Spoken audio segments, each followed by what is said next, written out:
सौभाग्यशाली गुरुमुखों, श्री आनंदपुर धाम से 14 फरवरी का दिव्य सत्संग भवन से श्री गुरु महाराज जी की श्री हजूरी में।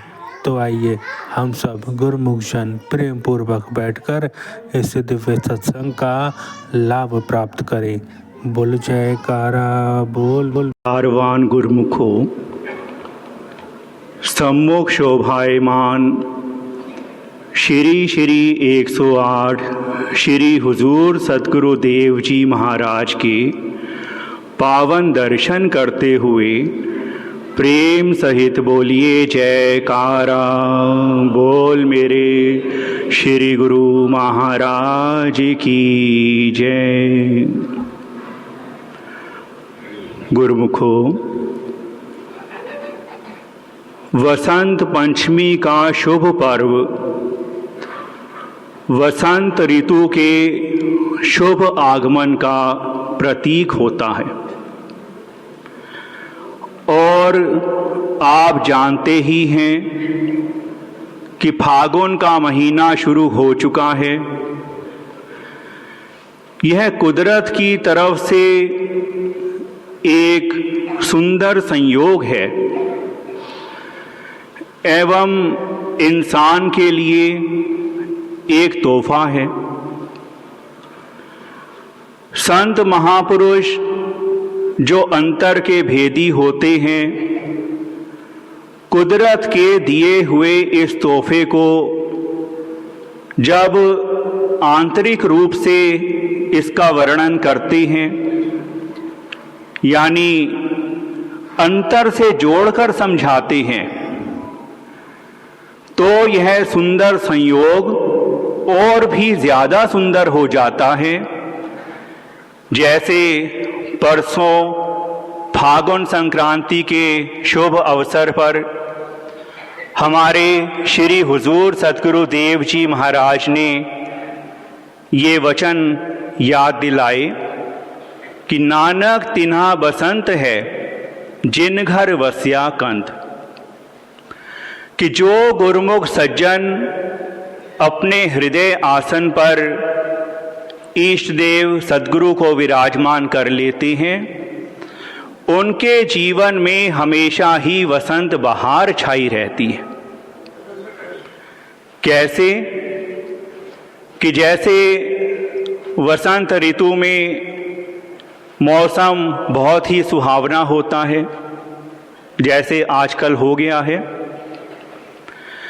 इस समय में पेड़ पौधों पर नए नए पत्ते आने लगते हैं, फूल खिलने लगते हैं, कोयलें कूकने लगती हैं, भंवरे गुंजार करने लगते हैं और सरसों के पीले फूलों से भरे हुए खेत बहुत ही सुंदर लगते हैं, जिन्हें देखकर इंसान को बाहरी तौर पर खुशी मिलती है।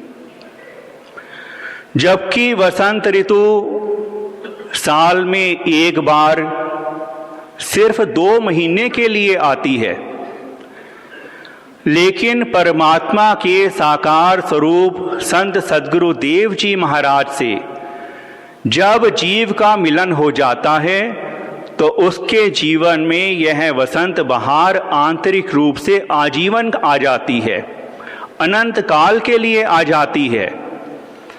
इसलिए सद्गुरु से जीव का यह मिलन आंतरिक वसंत के रूप में एक बहुत ही सुंदर संयोग कहलाता है। अब प्रश्न यह उत्पन्न होता है कि इस सुंदर संयोग को पाकर करना क्या चाहिए। तो इसके उत्तर में सभी संत महापुरुषों ने अपनी अपनी वाणियों में जीव का मार्गदर्शन किया है। शब्द अलग अलग हो सकते हैं, लेकिन उनका भाव एक ही है। संत दादू दयाल जी कथन करते हैं कि मन माला तहाँ फेरिए, मन माला तहाँ फेरिए, जहां आपे एक अनंत,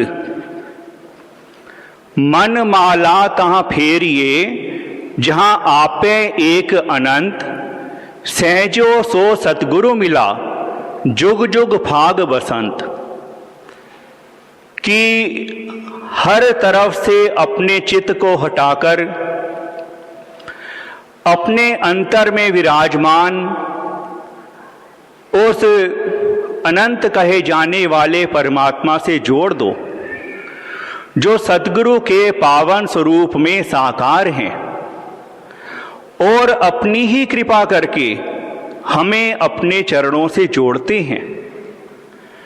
इसका फल क्या मिलता है कि जुग जुग भाग बसंत, कि अनंत परमात्मा से जुड़कर अनंत काल के लिए जीव के जीवन में हर तरह से आंतरिक वसंत छा जाती है, हमेशा ही वसंत बहार बनी रहती है।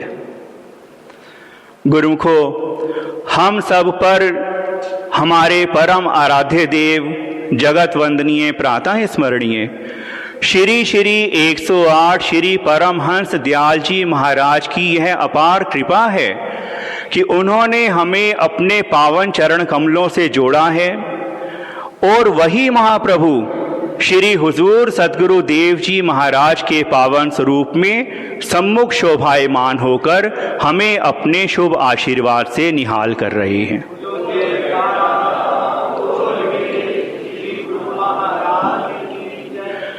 श्री हुजूर सतगुरु देव जी महाराज एक एक गुरुमुख को यही वचन फरमाते हैं कि गुरुमुख जन रोज 2 घंटे भजन अभ्यास किया करें। गुरुमुखो, अगर इस वचन की व्याख्या की जाए, गहराई से वर्णन किया जाए तो बहुत समय बीत जाएगा।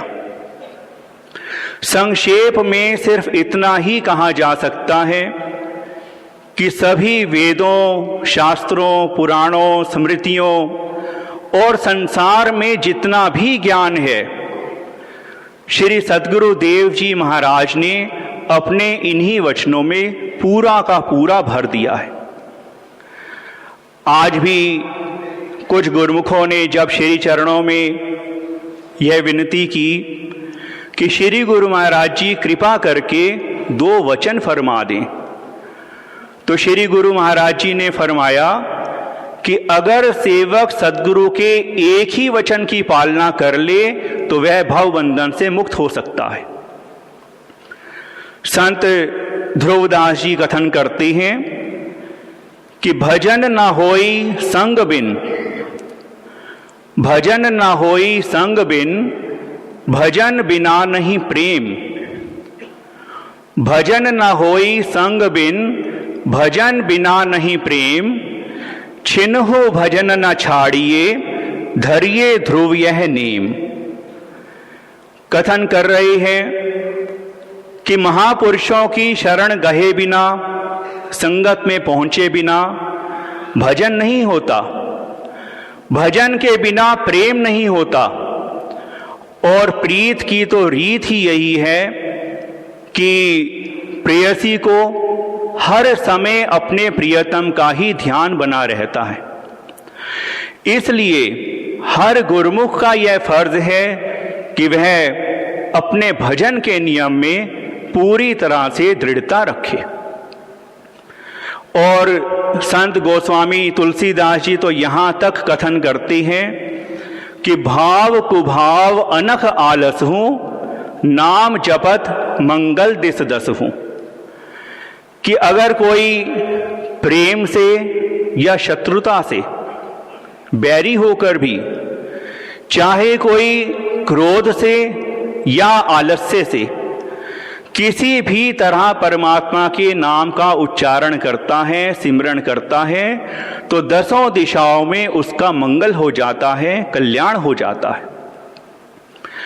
यह प्रसंग आप जानते ही होंगे कि रावण वध के बाद भगवान श्री राम जी से जब विभीषण ने यह विनती की कि प्रभु, यह लंका का राजपाट लेकर मैं क्या करूंगा, जिसमें मेरे परिवारजन और सारी सैन्य शक्ति नाश हो चुकी है, तो मर्यादा पुरुषोत्तम भगवान श्री राम जी ने विभीषण की भावना के अनुसार अपने चरणामृत से भरा हुआ एक घड़ा उन्हें दिया। और जब सारी राक्षस सेना पर वह चरणामृत छिड़का गया, तब भी कोई उनमें से जीवित नहीं हुआ। तब विभीषण ने प्रभु से पूछा कि प्रभु, इसका क्या कारण है? तो भगवान श्री राम जी ने उत्तर दिया कि क्योंकि अपने अंतिम समय में जबकि ये शत्रु भाव से ही यह कहते हुए मृत्यु को प्राप्त हुए कि कहाँ है राम, कहाँ है राम, तो भी ये मेरे धाम में पहुंच गए हैं और ये आवागमन के चक्र से मुक्त हो गए हैं, इसलिए जीवित नहीं हो सकते। तो कहने का भाव यह है कि परमात्मा के नाम की ऐसी शक्ति है, ऐसी सामर्थ्य है, नाम ऐसा महिमामान है कि वह सभी का कल्याण कर देता है। और हम सब गुरुमुखों पर कितनी ही विशेष कृपा है कि हमें मानुष जन्म मिला, महापुरुषों की यह दुर्लभ सत्संगत मिली, उनसे नाम की दीक्षा भी मिली। और सोने पर सुहागा तो ये है कि वे हमारा हाथ पकड़कर खुद हमें भक्ति के रास्ते पर आगे से आगे बढ़ा रही हैं। अब हर गुरुमुख का यही फर्ज बन जाता है कि इस सुंदर संयोग से पूरा लाभ प्राप्त करें। आंतरिक वसंत बनाए रखने के लिए जीवन में हमेशा ही वसंत बहार छाई रहे, इसलिए सद्गुरु को अपने हृदय में हमेशा बसाए रखें। और आत्म कल्याण के लिए श्री वचनों के अनुसार पांचों नियम, श्री आरती पूजा, सत्संग, सेवा, पावन श्री दर्शन ध्यान और 2 घंटे भजन अभ्यास की पालना श्रद्धा भाव से रोज करते रहें, जिससे हमें महापुरुषों की प्रसन्नता की प्राप्ति होती रहे और हमारा यह दुर्लभ मानुष जन्म सार्थक हो जाए। बोलिए जयकारा बोल मेरे श्री। आज के शुभ सत्संग की, शुभ दर्शनों की आप सभी गुरुमुखों को लाखों लाख बधाई हो। बोलो जयकारा बोल मेरे श्री गुरु महाराज की जय। इस सत्संग को गुरुमुख जन तक अवश्य शेयर करें ताकि वह भी घर बैठकर लाभ प्राप्त कर सकें।